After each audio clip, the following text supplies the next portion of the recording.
Hello everyone, स्वागत है आपका आज की इस वीडियो में। आज हम बात करेंगे हिमाचल प्रदेश का प्राचीन इतिहास।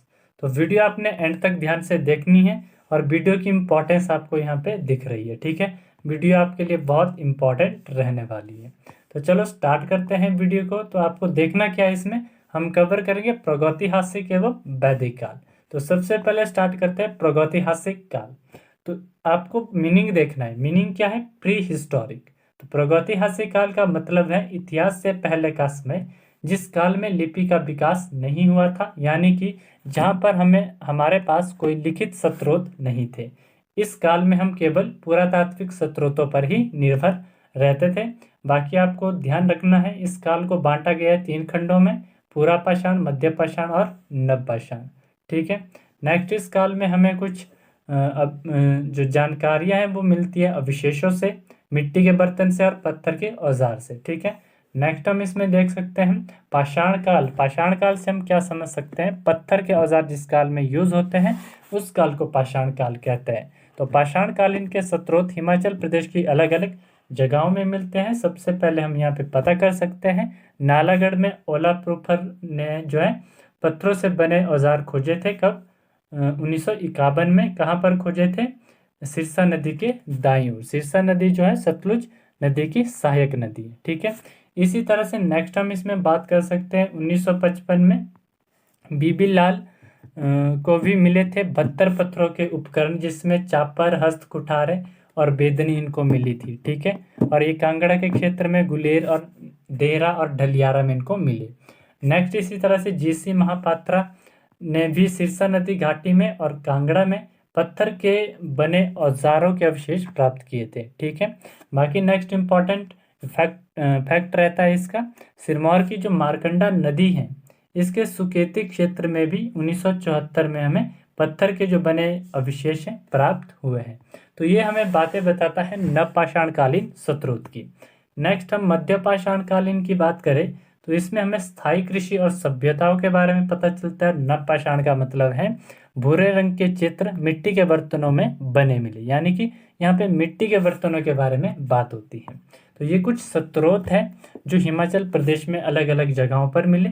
तो नेक्स्ट इसमें आद्य ऐतिहासिक काल की बात करें तो आद्य ऐतिहासिक काल का मतलब है जहाँ पर लिपि तो थी किंतु अभी तक वो पढ़ी नहीं जा सकी। लिपि थी पर पढ़ी नहीं जा सकी। और इस काल को कांस्य युग भी कहते हैं। क्यों? क्योंकि इस काल में तांबा और टीन को मिलाकर कांस्य का उपयोग किए जाने लगा था।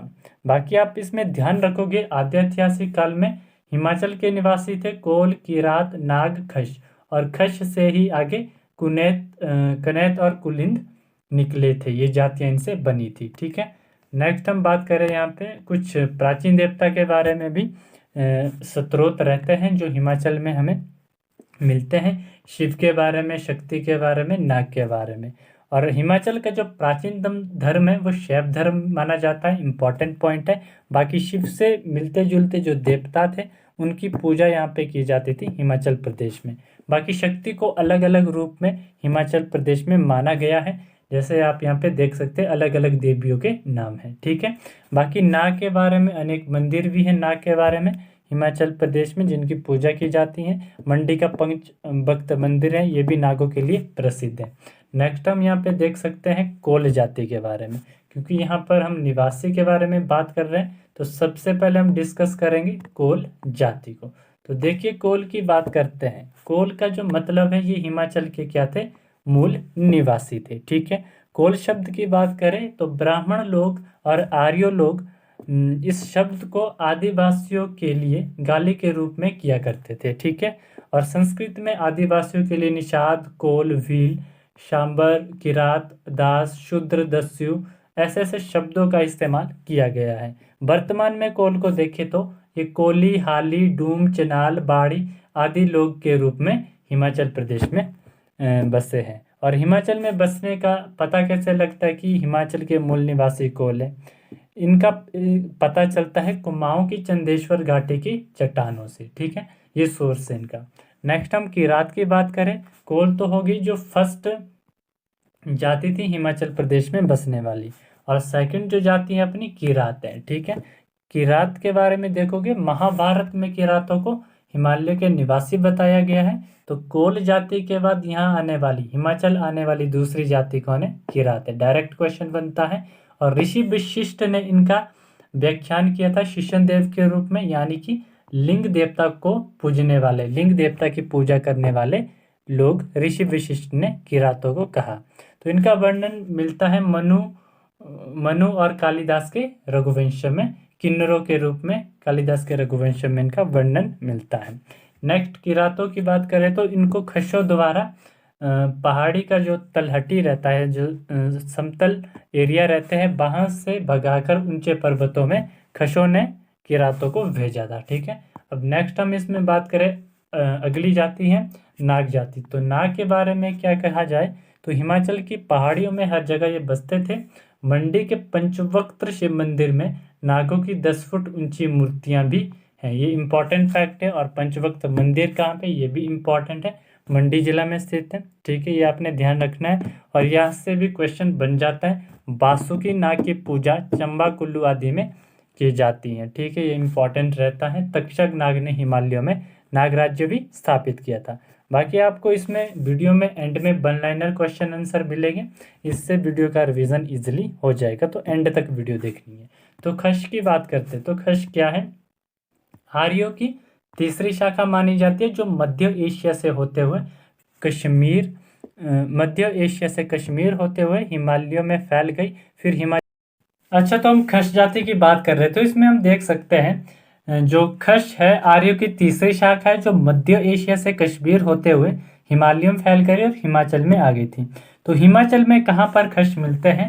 ये मिलते हैं रोहड़ू में। यहाँ पे रोहणु लिखा है, कई बार रोहणु भी लिखा जाता है, रोहड़ू भी लिखा जाता है, जो शिमला में स्थित है। तो रोहणु क्षेत्र के खशदार में खशकंडी नाम के गांव में इनके निवास का पता चलता है। नेक्स्ट, खशों का नाग जाति पर विजय के रूप में भुंडा उत्सव मनाया जाता है। ठीक है, ये आपने ध्यान रखना है, जिसमें बेड़ा जाति के लोग जो नाग जाति के वंशज समझे जाते हैं। ठीक है, इसमें उसके एक परिवार की जो है बलि दी जाती है इस उत्सव में। ठीक है, इसमें आपको ये पॉइंट ध्यान रखना है भुंडा उत्सव के बारे में। बाकी नेक्स्ट, इसी तरह निरमंड का जो मेला लगता है, निरमंड में बूढ़ी दिवाली लगती है। ठीक है, ये भी कैसे लगती है? खशों द्वारा निरमंड में मनाई जाने वाली बूढ़ी दिवाली भी आदिम जातियों पर विजय का प्रतीक है। इसमें खश नाग युद्ध का मंचन होता है। इस तरह से नेक्स्ट हम यहाँ पे बात कर सकते हैं, इसमें खश जाति से निकलते हैं कनैत और कुलिंद, और ये लोग खशिया नाम से प्रसिद्ध हैं। ठीक है, यहाँ से भी क्वेश्चन बन जाता है। कौरवों की ओर से महाभारत का युद्ध भी लड़े थे खश। ठीक है, बाकी इनका वर्णन वायु पुराण और विष्णु पुराण में मिलता है। बाकी छोटे छोटे संघ राज्य इनके द्वारा जो बनाए गए बाद में, उनको मवाणा कहा गया। ये बहुत इंपॉर्टेंट है कि जो छोटे छोटे संघ राज्य बनाए गए खशों द्वारा, उनको क्या नाम दिया गया? उनको मवाणा नाम दिया गया। ठीक है, तो नेक्स्ट हम देखते हैं, पांडवों ने भी वनवास के दौरान बहुपति प्रथा जो है खशों से ली थी। ठीक है, तो इतना सा आपको ध्यान रखना है। बाकी इंपॉर्टेंट पॉइंट मैंने डिस्कस कर लिए। भुंडा उत्सव की कहानी भी खशों से जुड़ी हुई है, और जो निरमंड की बूढ़ी दिवाली है, इसकी कहानी भी खशों से जुड़ी हुई है। ठीक है, नेक्स्ट हम चलो बात करते हैं आगे इसमें अगली जाति की, आर्य और हिमाचल। यहाँ तक हमारी जातियाँ कवर हो गई। अब आर्य और हिमाचल के बारे में बात करते हैं। तो आर्यों की एक शाखा क्या है? मध्य एशिया से होते हुए भारत में प्रवेश करती हैं। ठीक है, जब ये लोग आते, ये अपना पशुधन लाते हैं, देवता लाते हैं, गृहस्थी का जो भी सामान लेकर आते हैं, फिर आगे बढ़ते हैं। फिर ये हिमालय में बसने लगते हैं। वहाँ से आगे चलते चलते यहाँ पर बसने में इनको लगभग 400 वर्ष भी लगते हैं। और शिवालिक और बनने पर आर्यों का सामना प्राचीन निवासियों जैसे कोल, किरात और नाग जाति के लोगों से होता है। फिर कुछ युद्ध स्टार्ट होते हैं, आप अभी आगे देखोगे। सबसे पहला युद्ध है कि शांबर दिबोदास युद्ध, आर्यों का युद्ध। यहाँ की जो निवासी थे, मूल निवासी, उनके साथ युद्ध होता है। तो सबसे पहले आपको ध्यान रखना है, यहाँ पे एक दस्यु राजा था। दस्यु राजा का मतलब है कोल का राजा। कोल जाति को दस्यु भी बोला जाता है। ठीक है, दस्यु राजा था शांबर, और इसके पास 99 किले थे टोटल। ठीक है, देखो होता क्या है, युद्ध क्यों होता है? जो धनी राजा होता है, उसके साथ दूसरे राजा युद्ध करते ताकि उसके धन को लूटा जाए। देखो कितना धनी था, 99 किले इसके पास थे, और ऋग्वेद के अनुसार जो दस्यु राजा शांबर है और आर्यों का राजा जो बाहर से आया दिवोदास, इनके बीच चलता है 40 वर्षों का युद्ध, है ना। 40 वर्षों का युद्ध इनके बीच चलता है। यहाँ से डायरेक्ट क्वेश्चन बनता है। नेक्स्ट इंपॉर्टेंट फैक्ट है, दिवोदास ने क्या किया, उद्व्रज नामक स्थान पर शांबर का वध किया। युद्ध होते होते क्या हुआ, शांबर मर गया, यानी दिवोदास जीत गया। ठीक है, जब दिवोदास जीत गया, अब दिवोदास आर्यों का राजा है, फिर इन लोगों ने किया क्या, इन्होंने कोल, किरातों और नागों को निचली घाटियों से, जहाँ पे प्लेन एरिया से भगा दिया और पहाड़ियों में इनको भेज दिया, किनको, कोल, किरात और नागों को। ठीक है, बाकी आपको इंपॉर्टेंट फैक्ट रखना है यहाँ पे याद, ऋषि भारद्वाज आर्य राजा दिवोदास के क्या थे, मुख्य सलाहकार थे। ठीक है, ऋषि भारद्वाज क्या थे, आर्य राजा दिवोदास के मुख्य सलाहकार थे। नेक्स्ट हम इंपॉर्टेंट पॉइंट इसमें देखते हैं वैदिक काल के बारे में। अभी तक प्रागैतिहासिक काल कवर हो चुका है, तो वैदिक काल में आप देखोगे तो इसमें वैदिक आर्यों की बात होती है। जो आर्य आए थे ना, वो स्टार्टिंग में मध्य एशिया से होते हुए, वो वैदिक आर्यों के नाम से भी प्रसिद्ध है। ठीक है, इन वैदिक आर्यों में शक्तिशाली राजा था ययाति, डायरेक्ट क्वेश्चन बनता है। ठीक है, ययाति कौन था, है ना, शक्तिशाली राजा था ये। सरस्वती नदी के किनारे इसने अपने राज्य की नींव रखी थी, और उसके बाद इसका जो पुत्र है पुरु, इस राज्य का शासक बन जाता है, और बाद में राज्य का नाम भी क्या हो जाता है, पुरु हो जाता है। ठीक है, बाकी आप देखो यहाँ पे दशराग युद्ध की भी बात होती है, दशराग युद्ध से भी क्वेश्चन बनते हैं, तो आपको ध्यान में रखना है। इंपॉर्टेंट पॉइंट यहाँ पे लिखे हुए हैं। पहला पॉइंट कहता है, ऋग्वेद के अनुसार दिवोदास के पुत्र थे सुदास, जो अभी जीता हुआ राजा था। दिवोदास का पुत्र सुदास का युद्ध होता है 10 आर्य और अनार्य राजाओं के साथ, क्योंकि दश राग का मतलब ही क्या है, दश का मतलब हुआ 10 और राग का मतलब हुआ राजा। 10 राजाओं के साथ जो युद्ध किया जाए उसको बोलते हैं दश राग युद्ध। ठीक है, सुदास का युद्ध हो जाता है 10 आर्य अनार्य राजाओं के साथ, और सुदास की जो सेना है इसका नेतृत्व करते हैं गुरु वशिष्ठ, और दूसरा है 10 राजाओं की सेना, और 10 राजाओं की सेना का नेतृत्व करते हैं विश्वामित्र। ठीक है, अब यहाँ पे जीतता कौन है, सुदास जीत जाता है, और जो 10 राजा हैं वो हार जाते हैं। वो पुरु राज्य के लोग थे, यानी कि पुरु राज्य पूरा का पूरा हार गया, सुदास बहुत शक्तिशाली राजा बन गया। अब कहानी में बढ़ते हैं आगे, तो इसमें आपको देखना है जमदग्नि ऋषि की कहानी। बहुत इंपॉर्टेंट कहानी, इंटरेस्टिंग कहानी है, मजा आएगा, आप ध्यान से इसको देख सकते हो। ठीक है, आपको पता होगा जमदग्नि ऋषि को जामलू देवता के रूप में मलाना गांव में पूजा जाता है। ठीक है, ये इंपॉर्टेंट है भाई, यहाँ पे पूछा जाता है कि जो जामलू देवता है कहाँ के प्रसिद्ध देवता है, मलाना गांव के प्रसिद्ध देवता है। ठीक है, और जमदग्नि ऋषि के अवतार है। अब यहाँ पे कहानी देखो क्या है, कहानी मतलब जमदग्नि की पत्नी का नाम रेणुका जी, और जमदग्नि के बेटे का नाम परशुराम, और जमदग्नि का घर यानी निवास स्थान जामू का टिब्बा। अब जामू के टिब्बे में एक दिन आते हैं सहस्त्र अर्जुन, आर्य राजा सहस्त्र अर्जुन आते हैं, और इनको पसंद आती है कामधेनु गाय, और ये जमदग्नि ऋषि से कामधेनु गाय मांगते हैं, पर जमदग्नि ऋषि मना कर देते हैं, नहीं देंगे। फिर होता क्या है, राजा सहस्त्र अर्जुन को गुस्सा आ जाता है, और क्रोध में आकर, क्रोध के वश में ये वहाँ पर जामू के टिब्बे में आग लगाते हैं और गायों को लूटकर ले जाते हैं। और ये सब बातें सुनकर परशुराम जी को गुस्सा आता है, और राजा सहस्त्र अर्जुन को ये मार देते हैं, इनकी मृत्यु हो जाती है। जैसे इनकी मृत्यु का समाचार इनके पुत्रों को मिलता है, सहस्त्र अर्जुन के पुत्रों को, तो इनके पुत्रों को भी गुस्सा आ जाता है, और ये अटैक करते हैं जमदग्नि ऋषि के ऊपर, तो जमदग्नि ऋषि भी मर जाते हैं। जब जमदग्नि ऋषि को मारा जाता है तो परशुराम जी भड़क जाते हैं, और भड़क कर सभी क्षत्रियों पर आक्रमण करने लग जाते हैं। तो ये थी पूरी की पूरी कहानी जो आपको याद रखनी है। इंटरेस्टिंग सी कहानी है जमदग्नि ऋषि के बारे में, और जामलू देवता के रूप में इनको मलाना गांव में पूजा जाता है। चलिए नेक्स्ट हम इसमें बात करते हैं महाभारत काल की।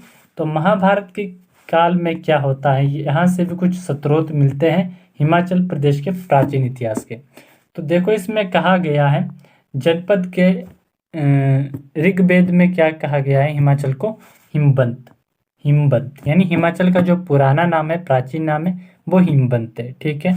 पांडवों ने अज्ञातवास भी हिमाचल की पहाड़ियों में व्यतीत किया और भीमसेन ने तो कुल्लू की हिडिंबा देवी से विवाह भी किया था। और जो त्रिगर्त के राजा थे अपने सुशर्म चंद जी, इन्होंने कौरवों की सहायता की थी, कौरवों की ओर से ये युद्ध लड़े थे। और साथ में कश्मीर, औदुंबर और त्रिगर्त के शासक युधिष्ठिर को कर भी देते थे। इन 3 जगहों के जो राजा थे वो युधिष्ठिर को कर देते थे। ठीक है। बाकी आप इसमें नेक्स्ट हम देख सकते हैं कुलिंद रियासत। तो कुलिंद रियासत ने पांडवों की अधीनता भी स्वीकार की थी। ठीक है। नेक्स्ट महाभारत में हमें 4 जनपदों के बारे में पता चलता है, त्रिगर्त, औदुंबर, कुलिंद और कुलुत। इन चारों का वर्णन महाभारत में है और हमने इन चारों को यहाँ पे ध्यान से देखना है, डिस्कस करना है। तो आप बने रहिएगा, वीडियो में इम्पॉर्टेंट वीडियो है। ठीक है। चलो आगे बढ़ते हैं। इसमें सबसे पहला आता है औदुंबर जनपद। ठीक है।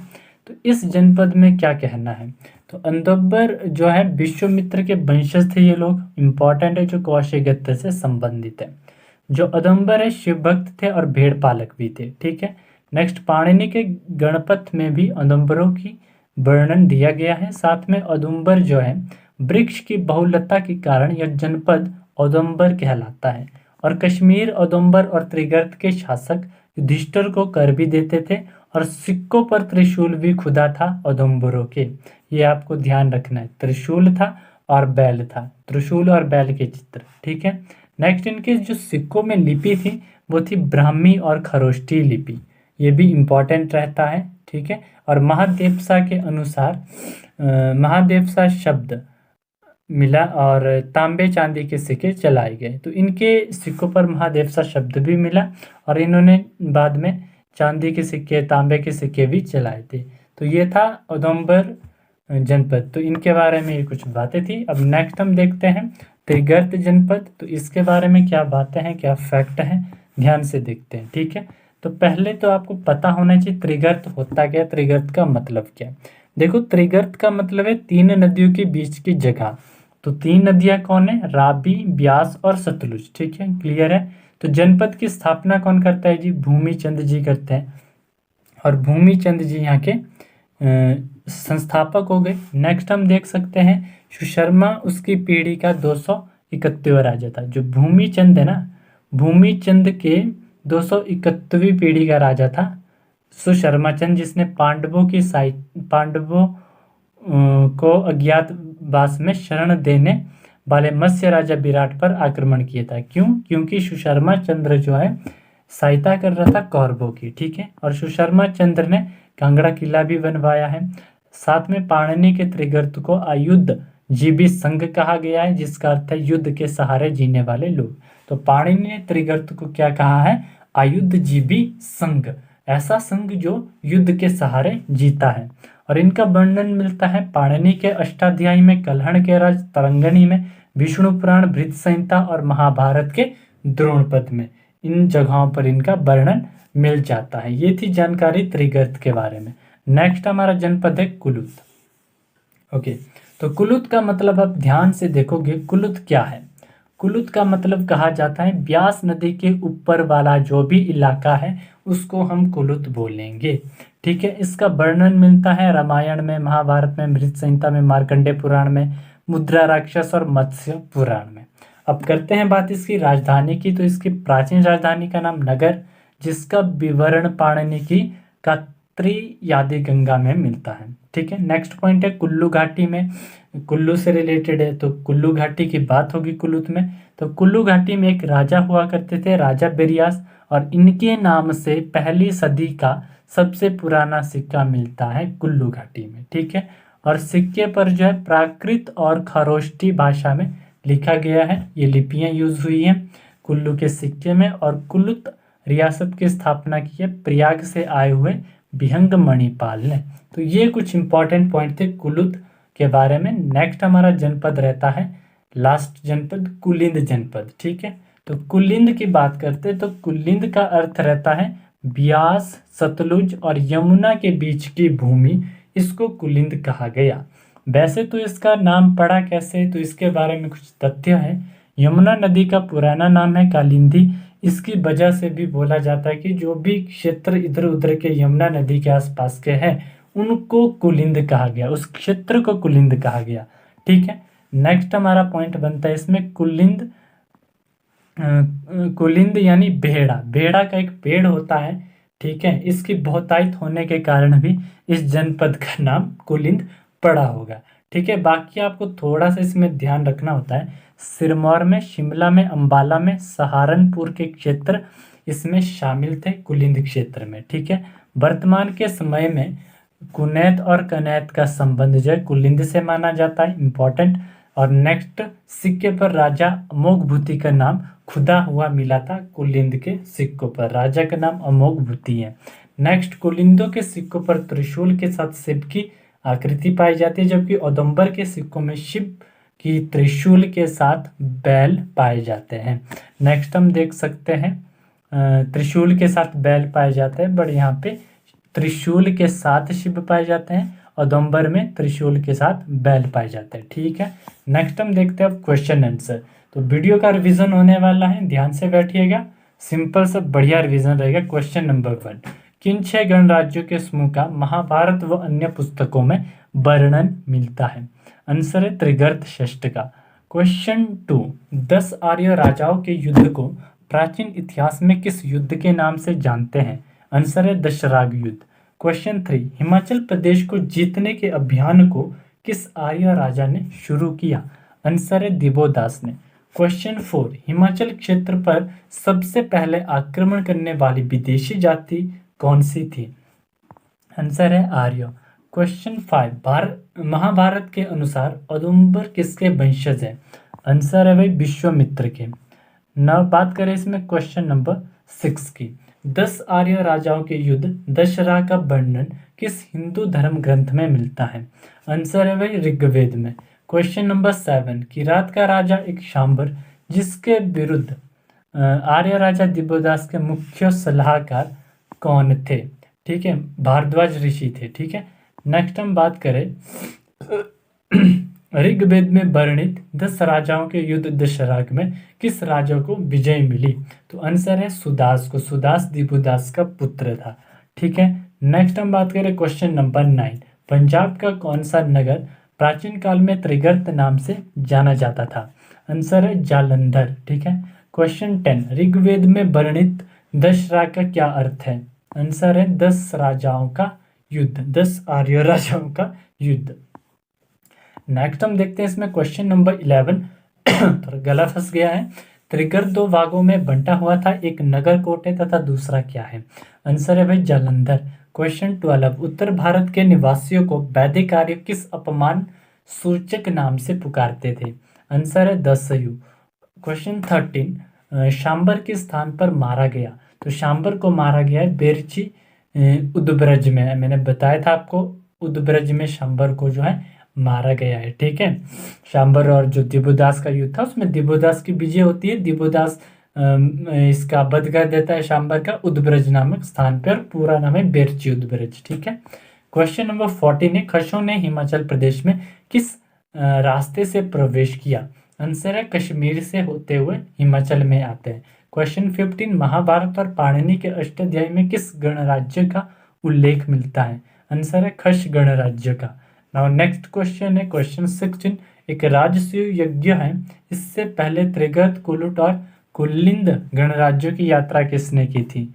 आंसर अर्जुन ने। क्वेश्चन 17, खश, एकसान, परोड़, कुलिंद ने राजसूय यज्ञों के दौरान किसे स्वर्ण पात्र भेंट किए थे?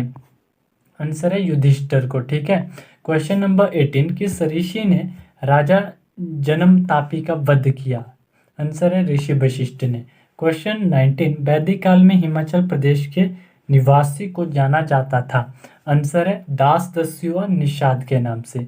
क्वेश्चन नंबर 20, महाभारत के अनुसार किस राक्षस के कटे कानों के आधार पर कानगढ़ से कांगड़ा बना था? आंसर है जालंधर राक्षस के कटे कान के आधार पर कानगढ़ से क्या बना? कांगड़ा बना। ठीक है, नेक्स्ट क्वेश्चन है क्वेश्चन 21, विष्णु द्वारा मारे जाने वाले जालंधर को वैदिक काल का शांबर राक्षस मानने वाले विद्वान का नाम क्या है? आंसर है राहुल सांकृत्यायन। ठीक है, बहुत प्रसिद्ध कवि हैं। क्वेश्चन 22, पुरु राज्य का संस्थापक कौन था? आंसर है ययाति, और ये पुरु राज्य का शक्तिशाली राजा है। ठीक है, फिर इसके बाद जो इसका बेटा था उसका नाम ही पुरु था। क्वेश्चन नंबर 23, गद्दिका जनपद क्या है? आंसर है चंबा के गद्दियों से संबंधित जनपद है। क्वेश्चन 24, कुल्लू के उस शासक का नाम क्या था जिसकी प्रसिद्धि से वसुंधरा को पृथ्वी कहा जाने लगा? आंसर है पृथु एक राजा था। ठीक है, जिसकी प्रसिद्धि से वसुंधरा से पृथ्वी बन गई, यानी पृथ्वी को पहले वसुंधरा के नाम से पुकारते थे और अब पृथ्वी कहा जाता है। क्यों? क्योंकि कुल्लू के राजा की प्रसिद्धि के कारण। राजा का नाम क्या है? पृथु है।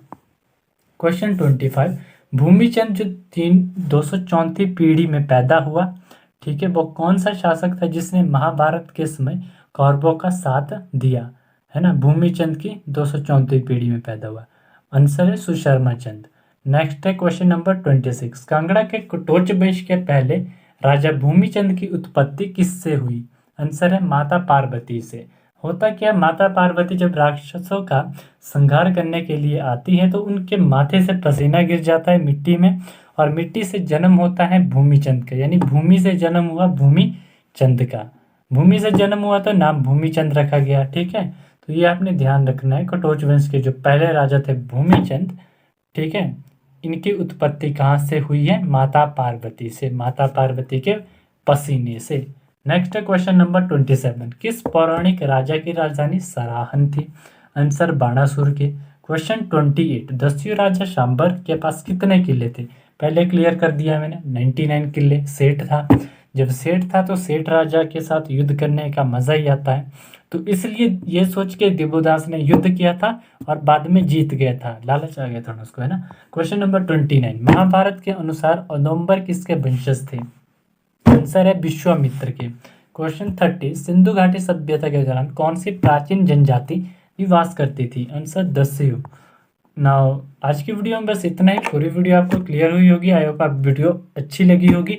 अगर ज़्यादा स्पीड में आपको वीडियो लगी होगी तो आप कमेंट में बता सकते हो। बाकी आप सीखते रहो, बढ़ते रहो HPGK के साथ, HPGK वाले के साथ।